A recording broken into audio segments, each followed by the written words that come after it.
arah pidana. Samping kami mengapresiasi langkah-langkah yang sudah ditempuh, kami juga mengingatkan ya indikasi adanya perbuatan pidana ya harus ditelusuri dengan mendalam. Ya kalau terbukti pidana ya harus dipidana. Ya tidak cukup dengan tindakan etik dalam sidang KKEP yang ujungnya bisa pemecatan, bisa demosi. Kita ke informasi lainnya, Saudara. Seorang oknum dokter gigi PPDS UI yang merekam mahasiswi kedokteran saat mandi di rumah indekosnya di kawasan Cempaka Putih, Jakarta Pusat dijerat dengan undang-undang pornografi dengan ancaman hukuman 12 tahun penjara.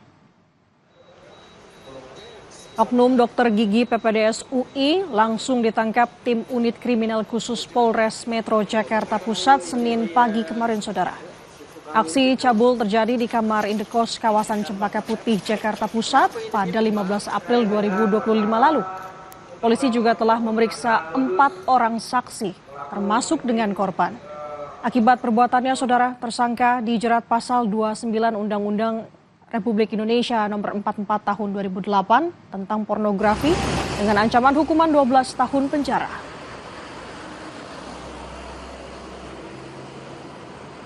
Terhadap motif pelaku dengan iseng karena mendengar korban sedang mandi. Hasil dari proses pemeriksaan terhadap pelaku mengakui perbuatannya telah melakukan merekam korban yang sedang mandi, dan pengakuan dari pelaku baru kali ini melakukan perbuatannya. Terhadap perbuatan pelaku, penyidik menerapkan pasal 4 junto pasal 29 dan pasal 9 junto pasal 35 Undang-Undang RI nomor 44 tentang pornografi dengan ancaman hukuman pidana paling lama 12 tahun penjara. Universitas Indonesia menyesalkan perbuatan yang dilakukan mahasiswa dokter gigi PPDS yang melecehkan mahasiswi di rumah indekosnya.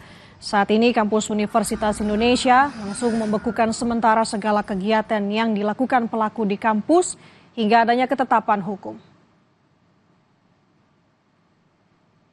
Indonesia tentu sangat prihatin dan menyesalkan ya adanya laporan kasus pelecehan seksual yang melibatkan salah satu mahasiswa kami, dan hal ini kami menganggap hal yang serius dan harus segera ditindaklanjuti. Tentu UI akan menunggu putusan hukum tetap, ya, baru kami akan mengambil keputusan mengenai status permanen status mahasiswa tersebut, yang tentunya kegiatan mahasiswa tersebut akan dibekukan saat ini menunggu proses hukum yang berlangsung. Buntut dari sederet kasus asusila yang melibatkan dokter, Saudara, Menteri Kesehatan Budi Gunadi Sadikin mewajibkan aturan adanya tes psikologi saat rekrutmen dokter PPDS. Menkes mengatakan rekrutmen dokter PPDS diwajibkan mengikuti tes psikologi sehingga bisa mengetahui kondisi kejiwaan dalam mengikuti pendidikan kedokteran. Menkes juga meminta agar ada transparansi dalam proses rekrutmen sehingga tidak salah pilih dokter yang mengikuti sekolah dokter spesialis. Rekrutmen dari calon peserta pendidikan dokter spesialis itu diwajibkan untuk mengikuti tes psikologis.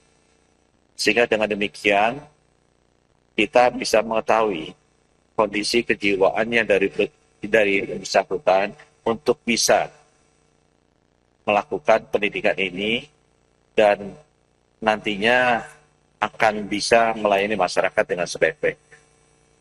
Saya juga minta yang kedua agar transparansi dari proses rekrutmen ini dilakukan dengan baik sehingga tidak ada lagi yang preferensi khusus yang mengakibatkan kita akan salah pilih dari peserta pendidikan dokter spesialis ini.